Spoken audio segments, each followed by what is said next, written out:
साथियों नमस्कार, मैं हूं नीरज पटेल और आप देख रहे हैं नेशन जनमत। नेशन जनमत हमेशा से कहता रहा है कि पिछड़े और दलित समाज के नेता भारतीय जनता पार्टी में तो हैं, विधायक भी हैं, सांसद भी हैं, यहां तक कि मंत्री भी हैं, लेकिन सत्ता में नहीं है। अब इसके क्या मायने हुए कि बीजेपी में तो हैं लेकिन सत्ता में नहीं है? इसके मायने समझने हो तो पिछड़े और दलित समाज के किसी राज्य मंत्री तो छोड़ दीजिए, कैबिनेट मंत्री के पास बैठ करके उसका दर्द टटोलिएगा, उससे पूछिएगा कि अगर उसके विभाग में प्रमुख सचिव या अपर मुख्य सचिव आरएसएस के चहेते ब्राह्मण समाज या योगी जी के चहेते ठाकुर समाज से हैं तो उसके सामने इनकी कितनी चलती है। राज्य मंत्रियों में ही देख लीजिए, पिछड़े और दलित समाज के राज्य मंत्रियों से पूछेंगे तो कहेंगे हमारी चल ही नहीं रही, हमारे पास काम ही नहीं है। लेकिन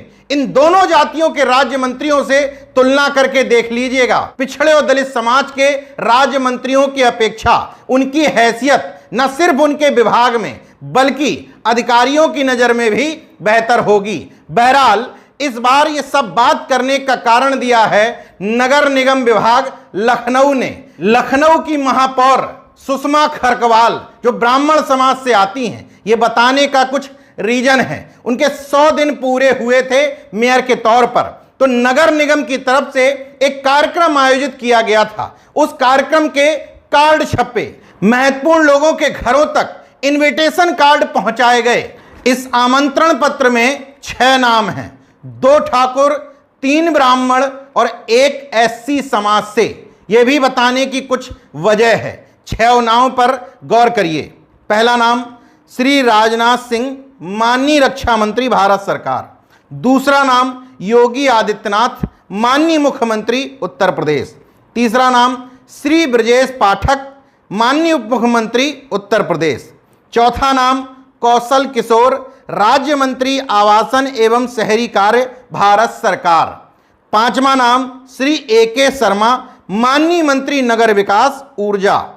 6वां नाम अध्यक्षता श्रीमती सुषमा खरकवाल, माननीय महापौर नगर निगम लखनऊ। मतलब ऊपर 2 नाम ठाकुर समाज से, उसके नीचे 3 नाम, 2 अगल बगल ब्राह्मणों के, बीच में बेचारा एक दलित समाज का नेता फंसा हुआ। अब बेचारा शब्द इस्तेमाल क्यों किया? अगल बगल के दोनों नाम देखिए, ब्रजेश पाठक भी श्री हैं और माननीय हैं, AK शर्मा भी श्री हैं और माननीय हैं। बीच में फंसे हुए कौशल किशोर जो न सिर्फ सांसद हैं बल्कि केंद्रीय मंत्री भी हैं, वो ना श्री हैं और ना माननीय हैं। उनका नाम लिखा है कौशल किशोर, राज्य मंत्री आवासन एवं शहरी कार्य भारत सरकार। हालांकि सोशल मीडिया पर जैसे ही विरोध शुरू हुआ, आनन फानन में एडिटिंग करवा के सोशल मीडिया पर दूसरा कार्ड जारी किया गया। लेकिन जिम्मेदार पदाधिकारियों, अधिकारियों, नेताओं के यहां जो कार्ड भेजे गए थे उन सब में ना ये माननीय थे और ना ये श्री थे। योगी जी के नाम में श्री इस वजह से नहीं होगा क्योंकि योगी उपाधि है, उनका नाम नहीं, मगर नीचे माननीय लगा हुआ है। हो सकता है कई बार त्रुटि हो जाती है, लेकिन नाम में और मंत्रालय में दोनों में त्रुटि कैसे हो गई? यहां से माननीय हटा, वहां से श्री हटा। मतलब ये गलती टाइपिंग मिस्टेक से नहीं बल्कि दिमागी फितूर से आई है।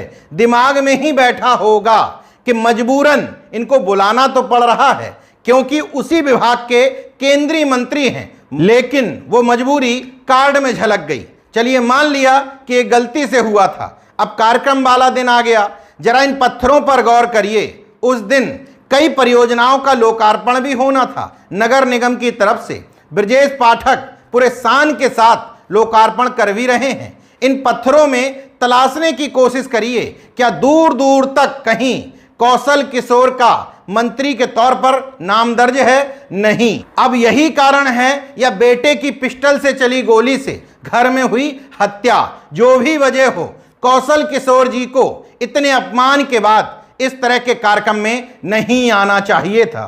खैर, ये तो एक महज इनविटेशन कार्ड था। अगर नेशन जनमत की बात को परखना हो तो पिछड़े दलित समाज के किसी नेता से नहीं बल्कि मंत्री से मिलिएगा और उससे कहिएगा कि इन 2 जाति में से किसी जाति के छुटवैये नेता ने उसके किसी प्लॉट पर, जमीन पर, मकान पर कब्जा कर लिया है, उसके बाद उनकी रिएक्शन और हैसियत बता देगी कि वास्तव में पिछड़े दलित समाज के लोग बीजेपी में तो हैं, मंत्री भी हैं, लेकिन सत्ता में शामिल नहीं हैं। सत्ता की हनक दिखाएंगे भी तो आपस में अपने ही लोगों से या अपेक्षाकृत कमजोर समझे जाने वाले समाजों पर। अगर इन दो समाजों के अधिकारी उनके सामने पड़ गए, जिलाधिकारी के तौर पर, एसपी के तौर पर, तो उनकी हालत खराब हो जाती है। यही सच्चाई है। देखते रहिए नेशन जनमत, जागरूक और सजग बने रहिए। जय विज्ञान, जय संविधान, जय लोकतंत्र। धन्यवाद।